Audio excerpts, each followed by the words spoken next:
Here we're asked to evaluate two integrals. Part A says the integral from negative pi over 2 to pi over 2 of the quantity cos x minus 1 dx. Note that we're looking at an integral of the form an integral from a to b of f of x dx. And we know from the Fundamental Theorem of Calculus Part 2, which I'll bring up in a minute, but this is essentially f of b minus f of a. Minus f of a, where these are the limits of integration, a and b. And of course, capital F is the antiderivative. So let's check out the theorem before we dive into these integrals. Okay, the Fundamental Theorem of Calculus Part 2. We call it Part 2, but I'd say it's used far more often than Part 1, but it tells us if f is continuous on a closed interval ab, and capital F is any antiderivative of f on the interval av, then the integral from a to b of f of x dx is the antiderivative of f evaluated at b minus the antiderivative of f evaluated at a. So note that there's no plus c here, no constants, nothing like this, because we're evaluating this integral on a specific interval.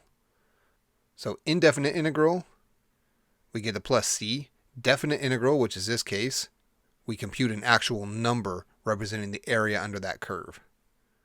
Okay, well, back to our integral. Let's integrate cos x minus 1 and then evaluate the endpoints. So the integral of cos x is indeed sine x minus the integral of 1, which is x. And then we draw this line saying that we're going to evaluate it then at these endpoints, negative pi over 2 up to pi over 2. All right, let's do that. So it's always top minus bottom when you go to evaluate these integrals at their limits of integration here, or the endpoints. Okay, so sine x, so we plug in pi over 2 first. So we have sine pi over 2. You know, kind of the frustrating part of this. So minus pi over 2. The frustrating part is that you can go so far with the integral and everything's perfect, and then get tripped up in just evaluating these because there's so many negatives. You get fractions flying everywhere. So there's a lot of really arithmetic, and at least trig in this case, but a lot of arithmetic that needs to be done at the end that can really throw you off. Okay, minus the quantity. So I recommend doing minus and then putting in these parentheses here just to make sure this minus goes through to this whole second part. Okay, so now we have what? Sine of negative pi over 2, so we need to know a little bit of trig here, minus negative pi over 2 again. Right, so you need to be extra careful with all your negatives. You can see how it's easy to get these a little mixed up here. Okay, well, sine of pi over 2 is 1, so we have 1 minus pi over 2. Minus, okay, I'm going to keep these parentheses. Sine of negative pi over 2 is negative 1. And then minus minus brings us around to plus pi over 2. And now we're just doing straight up arithmetic. We have 1 minus minus 1, so that becomes 2. And then minus pi over 2 minus pi over 2 minus pi. And that's how we do it. And we'll do so many of these that it'll be second nature after a few days here. Let's try part B. How about this? How about you try part B? We have the integral from 1 to 8 of the cubed root of y dy. So pause the video, try that out, and then we'll work it together.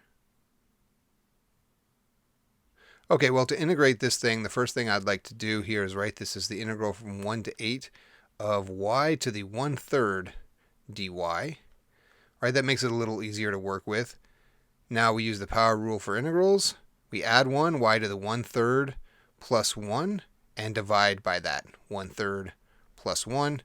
And this will all be evaluated from 1 to 8. Well, 1/3 plus 1, common denominator gives us 4/3.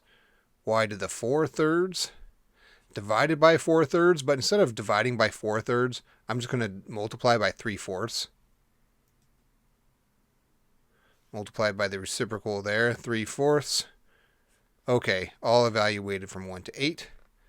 So now we're going to, well, you know what's easier to do here is bring this 3/4 out to the front. Okay, rather than keeping it in there. So I'm just going to essentially separate this whole thing off here. This 3/4 is just going to multiply all the way through. And then I'm going to do 8 to the 4/3 minus 1 to the 4/3. Okay, so that gives 3/4, 8 to the 4/3. Well, 8 to the 4/3 is simply cubed root of 8. right? 8 to the 1/3 is cubed root of 8, which is 2, to the 4th, which is 16. 2 to the 4th is 16. So we have 16, and then 1, of course, to the 4/3 is minus 1. So this is 15 times 3/4. 50 times 3 is 45, so how about 45/4? There we go. Well, these can be very fast once you get the hang of it, but you also need to slow down a little bit when you go to evaluate these limits of integration, because clearly there's plenty that can go wrong in just the arithmetic of these things.